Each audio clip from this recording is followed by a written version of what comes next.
This is easily what you could refer to as a MAGA wake-up call.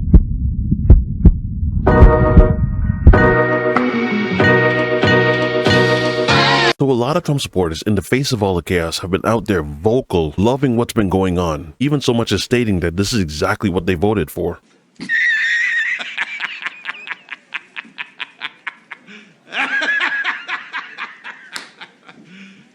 You serious? They want cuts to the federal government. They want federal programs rolled back. They want the Department of Education, the National Oceanic and Atmospheric Administration, the CIA, Veterans Affairs, the IRS, and USAID cut. They're all 100% fine with it. And if you ask any of them why, they will tell you this is what we voted for. That is until the ramification of their vote really starts to hit home personally. Story after story after story, you will hear of people that have voted for Donald Trump without actually knowing what it is that his policies were. And make no mistake, for the most part, minus a couple things, the annex in Canada, the wanting to take the Panama Canal, wanting to invade Greenland, he didn't run on that. But the other stuff, he was pretty clear about. When he said that he wants to find waste, make no mistake, whether you voted for him or not, he meant you. And we have so much. Elon Musk is a master of that, and he's so into it, because he loves the country so much. He endorsed me with the warmest endorsement.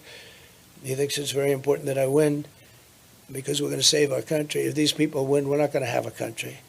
But we're going to have Elon do it, and he'll be able to save, I think, trillions of dollars. I really do. I think trillions of dollars. And nobody in the country will feel a thing except we'll save our country. When he said that no one in the country would feel a thing, that's a lie. But yet, people voted for him, happily, that are now regretting it. Again, not everyone. Oh my God, I will vote. Arriba! I will vote for Donald Trump.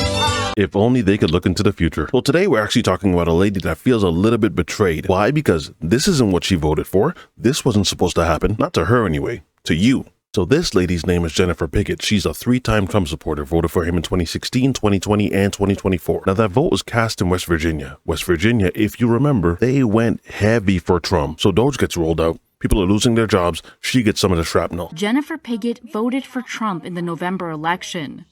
Then in February, she was fired from her civil service job. Absolutely. I feel a little bit betrayed.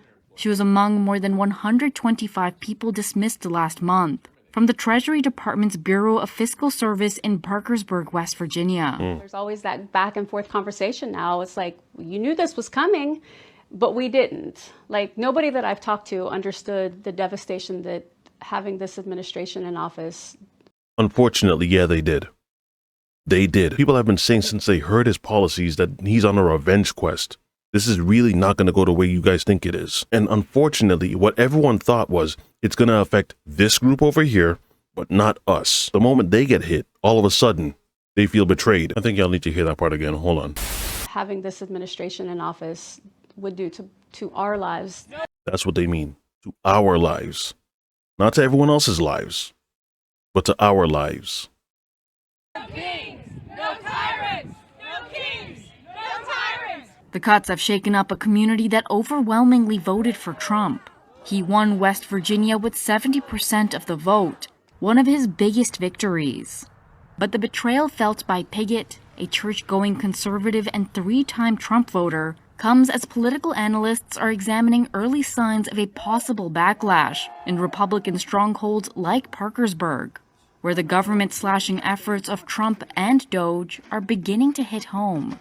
The thing I really don't understand is because on his campaign trail, he was saying that Elon wants to slash 2 trillion, 1.5 trillion. How he plans on getting to that number, I have no idea. But let's just say he was able to do that.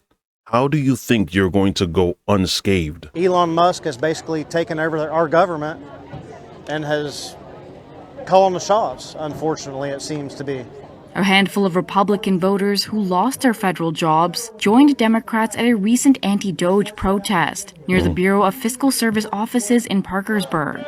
But the federal job losses in the state could soon extend beyond the BFS building, says West Virginia University economics professor John Deskins. West Virginia is at the very top of the states in terms of the federal workforce as a share of total workforce in the state.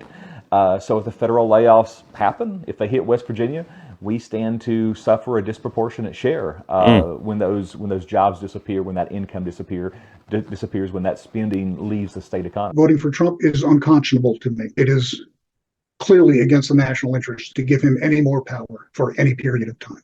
I'm Jim Bob. I live in St. Albans, West Virginia, and I voted for Donald Trump in 2016 and 2020. I jumped off the Trump train on January 6th, 2021. When I saw the events unfold at the Capitol, I was disgusted, and I felt that it was either incompetence for failure to send in the National Guard or to prepare for possible political violence, or that he was complicit in it. And events since then indicate that he was complicit in it. I'm concerned about a second Donald Trump term for a number of reasons. He's already indicated that he's going to seek retribution against his enemies. I do believe he will end support for the Ukraine, which is horrendous. The other issues that I find concerning about Donald Trump are his desire to get out of NATO. This would be a catastrophe of the greatest order, would remove a linchpin of American security since World War II. I also believe that he would not be effective in standing up to Putin or Xi or any dictator in the world. He has gone out of his way to praise them. I must say one thing, I find Donald Trump to be very persuasive because he has persuaded me this year to vote Democrat for the first time in over 50 years. In November 2024, I'll be voting for Joe Biden. Voting for Trump is unconscionable to me. I believe he is incompetent, I believe he is corrupt, and I believe he is insincere. It is clearly against the national interest to give him any more power for any period of time. Do you understand that clip I just played was early 2024? He listed everything: NATO abandonment, egregious amounts of support for Putin, cutting of federal programs and federal employees. Everything was laid out. You know that the issue was really just people were not paying attention when you get to the subject of just something simple, like a tariff. How is putting a 25% tariff on heavy crude going to make you pay lower for gas? It's not This is Isaiah Martin. us, it's the country. Who pays the tariff? The country. We're not paying the tariff, it's the country that's paying it.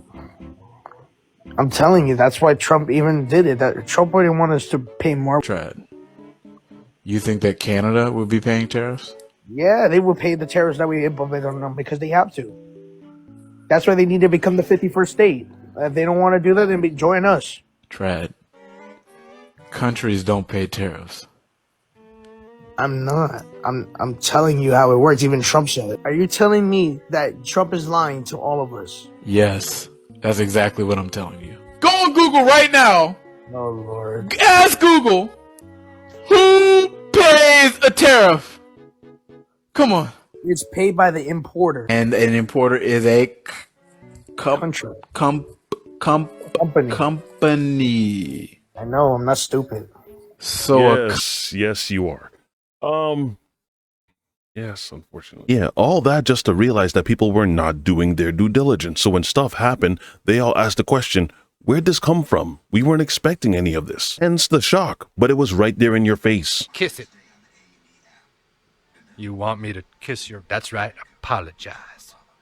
There's one thing I'll give the Trump administration is they never say die, even in the face of correction. When President Trump last addressed the BRT when he was on the campaign trail, his big push was on tax cuts.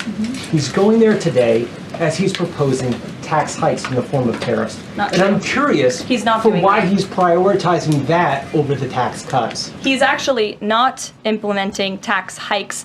Tariffs are a tax hike on foreign countries that, again, have been ripping us off. Tariffs are a tax cut for the American people. And the president is a staunch advocate of tax cuts. As you know, he campaigned on no taxes on tips, no taxes on overtime, no taxes on Social Security benefits. He is committed to all three of those things, and he expects Congress to pass them later this year. I'm sorry, have you ever paid a tariff? Because I have. They don't get charged on foreign companies, they get charged on the importers. And ultimately, when we have fair and balanced trade, which the American people have not seen in decades, as I said at the beginning, revenues will stay here, wages will go up, and our country will be made wealthy again. And I think it's insulting that you're trying to test my knowledge of economics and the decisions that this president has made. I'm now regret giving a question to the Associated Press. So hence, the information was there for you to understand how electing Donald Trump was going to affect you. They hit West Virginia, we stand to suffer a disproportionate share when those jobs disappear, when that income disappears, when that spending leaves the state economy. But in Reuters interviews with 36 workers, business owners, and politicians in Parkersburg, nearly all said that Trump's focus on cutting government spending was a worthy goal. And Reuters Ipsos polling shows Americans' attitude toward Trump are so far essentially unchanged, since he began firing federal workers in February. As of this week, his approval rating was holding steady at 44%. Cutting costs and waste and fraud and we love that big picture. I love that big picture. My friends, we were excited about that because it is true. But again, I can't help but go back to the fact that what is the decisions that you're making right now solving in the big picture? It just so the concept of voting for that again, voting for Elon Musk essentially to wreck people's lives, I can't do it. You mean wreck your life? And then to ask, what is he doing? He's doing exactly what you voted for. The economic impact of the mass dismissals across America may not be immediately felt. So far, 100,000 government workers have been fired or taken a buyout. Parkersburg is bracing for another round of layoffs, with all government agencies ordered to make plans to cut career staff by March 13th. Keep billionaires out of government. So you hear that now. How do y'all feel? Because I could already tell you that I've gone through the comments and they weren't having it. They've heard this tune sung too many times now. There are comments calling her a traitor. Is this simply just another case of the leopard eating faces? If this didn't affect her, do you think her tune would have changed? Or do you think, no, we need to have some patience and be there to pick people up when they fall? Whatever your thoughts are, leave them in the comment section. If you guys enjoyed this video, don't forget to drop a like and I will see you again on the next one. Be easy, y'all.